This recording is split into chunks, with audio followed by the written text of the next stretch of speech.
الحمدللہ وحدہ والصلاة والسلام علی من لا نبی بعد اما بعد فاعوذ باللہ من الشیطان الرجیم بسم اللہ الرحمن الرحیم وَلَقَدْ يَسَّرْنَا الْقُرْآنَ لِلذِّكْرِ فَهَلْ مِن مُدَّكِرٍ۔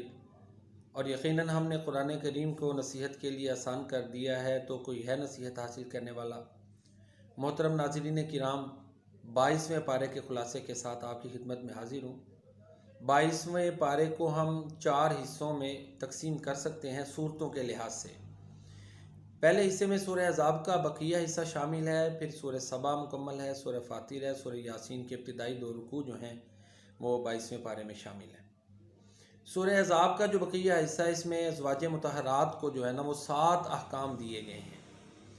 ایک تو یہ ہے کہ نزاکت کے ساتھ بات نہ کریں، بلا ضرورت گھر سے نہ نکلیں، زمانہ جاہلیت کی خواتین کی طرح اپنی زینت اور ستر کا اظہار کرتے ہوئے باہر نہ نکلیں۔ چوتھی بات، نماز کی پابندی کریں۔ 5ویں بات یہ کہی گئی ہے کہ زکوٰۃ دیا کریں۔ 6ٹھی بات ازواج مطہرات سے یہ کہی گئی ہے کہ اللہ اور اس کے رسول کی اطاعت کریں۔ اور 7واں حکم ازواج مطہرات کو یہ دیا گیا ہے کہ قرآنی آیات کی تلاوت اور احادیث کا مذاکرہ کیا کریں۔ پھر اسی طرح مسلمانوں کی 10 صفات بیان کی گئی ہیں کہ جو یہ 10 خوبیاں پیدا کریں گے ان کے لیے اجر عظیم اور بخشش ہے اللہ کی طرف سے۔ پھر پیارے نبی کریم صلی اللہ علیہ وسلم کا جو نکاح ہوا تھا سیدہ زینب کے ساتھ رضی اللہ تعالیٰ عنہ، پہلے ان کا نکاح ہوا تھا زید بن حارثہ رضی اللہ تعالیٰ عنہ کے ساتھ۔ یہ آپ صلی اللہ علیہ وسلم کی پھوپھی ذات بہن تھی سیدہ زینب، ان دونوں کے درمیان نباہ نہ ہو سکا، جدائی واقع ہو گئی، تو اللہ تعالیٰ کے حکم سے پیارے نبی کریم صلی اللہ علیہ وسلم نے اپنے منہ بولے بیٹے زید بن حارثہ کی مطلقہ کے ساتھ نکاح کیا، اور اس طرح اللہ تعالیٰ نے پیارے نبی کریم صلی اللہ علیہ وسلم کے ساتھ کے ذریعے سے یہ عمل کروا کے دور جاہلیت کی جو رسم تھی اس کا خاتمہ کیا۔ پیارے نبی کریم صلی اللہ علیہ وسلم پر درود و سلام پڑھنے کا حکم ہے، اور یہ وہ عمل ہے جو اللہ اور اس کے فرشتے بھی کرتے ہیں۔ اللہ تعالیٰ فرماتے ہیں ان اللہ وملائکتہ یصلون علی النبی یا ایھا الذین آمنوا صلوا علیہ وسلموا تسلیما۔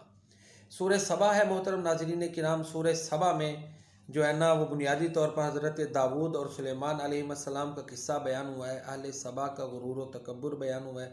ایک بات اہل سبا کے جو ہے نا واقعہ میں وہ بہت بڑی ہے، وہ یہ ہے کہ خوشحال قوموں کی تباہی کا سبب اللہ کی ناشکری ہے۔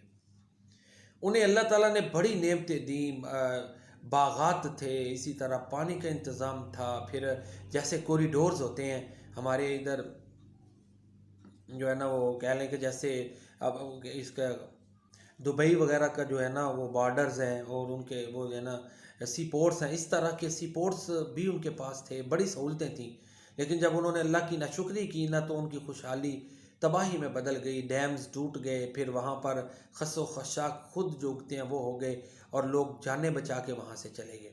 اس کے بعد سورہ فاطر ہے۔ سورہ فاطر میں اللہ تعالیٰ کی توحید کے دلائل بڑی مضبوطی سے بیان کیے گئے ہیں کہ جن کو اللہ کے علاوہ پکارتے ہیں ما یملکون من قطمیر، یہ تو ایک کھجور کی گٹھلی کے اندر جو دھاگا ہوتا ہے اس کے بھی مالک نہیں، اور اگر یہ لوگ ان کو قیامت تلک پکارتے رہے تو یہ پکار کو سن بھی نہیں سکتے۔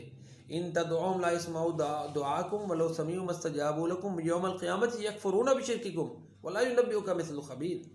تو بہرحال اللہ تعالیٰ فرماتے ہیں قیامت والے دن تو یہ ان کا انکار کر دیں گے۔ پھر اسی طرح سورہ فاطر میں اللہ رب العزت نے جو ہے نا یہ بھی بیان کیا کہ اللہ سے ڈرتے علماء ہیں، انما یخشی اللہ من عبادہ العلماء۔ سورہ فاطر میں ہی اللہ تعالیٰ نے مسلمانوں کے 3 گروہ، وہ مسلمان جن کے گناہ زیادہ ہوں گے، نیکیاں اور گناہ برابر ہوں گے، کچھ مسلمان ایسے ہوں گے جن کی نیکیاں زیادہ ہوں گی۔ آگے سورہ یاسین ہے۔ سورہ یاسین میں شروع میں اللہ تعالیٰ نے پیارے نبی کریم صلی اللہ علیہ وسلم کی رسالت کے اثبات کے لیے قسم کھائی ہے قرآن حکیم کی، یاسین والقرآن الحکیم انک لمن المرسلین، آپ کی رسالت کو ثابت کیا ہے عقیدہ آخرت کے حوالے سے کہ جو لوگ تعلیمات کو نہیں مانتے، نبی صلی اللہ علیہ وسلم پر ایمان نہیں لاتے، آخرت میں وہ عذاب سے دوچار ہوں گے۔ اسی طرح جو ہے نا قریش کی مذمت بیان کی گئی ہے، اور ساتھ ہی انطاکیہ والوں کا واقعہ جو وہ بیان کیا، آدھا اس 22ویں پارے میں واقعہ بیان کیا گیا اور آدھا 23ویں پارے میں۔ اللہ تعالیٰ نے 2 رسول بھیجے، پھر تیسرے کے ساتھ تائید کی، لیکن وہ انطاکیہ والے نہ مانے۔ پھر ایک ان کا امتی تھا حبیب نجار، اس نے آ کے ان کو دعوت دی، لیکن انہوں نے حبیب نجار کی بات ماننے کی بجائے اس کو قتل کر دیا، اور اللہ تعالیٰ قرآن میں فرماتے ہیں پھر اس کو جب جنت میں داخل کیا گیا، اس کو ریوارڈ دیا گیا، تو تو پھر اس نے کہا کہ کاش میں واپس جا کے اپنی قوم کو بتاؤں کہ اسی میں کامیابی ہے۔ تو یہ محترم ناظرین کرام 22ویں پارے کا خلاصہ تھا۔ انشاءاللہ العزیز آئندہ 23ویں پارے کے خلاصے کے ساتھ جو ہے نا آپ کی خدمت میں حاضر ہوں گے۔ اللہ تعالیٰ قرآن کریم کے ساتھ ہماری وابستگی محبت کو اپنی بارگاہ میں قبول فرمائے، اسے ہمارا سفارشی بنائے، اور قرآن کریم کو اللہ تعالیٰ ہمارے لیے حجت بنائے۔ وما علینا الا البلاغ۔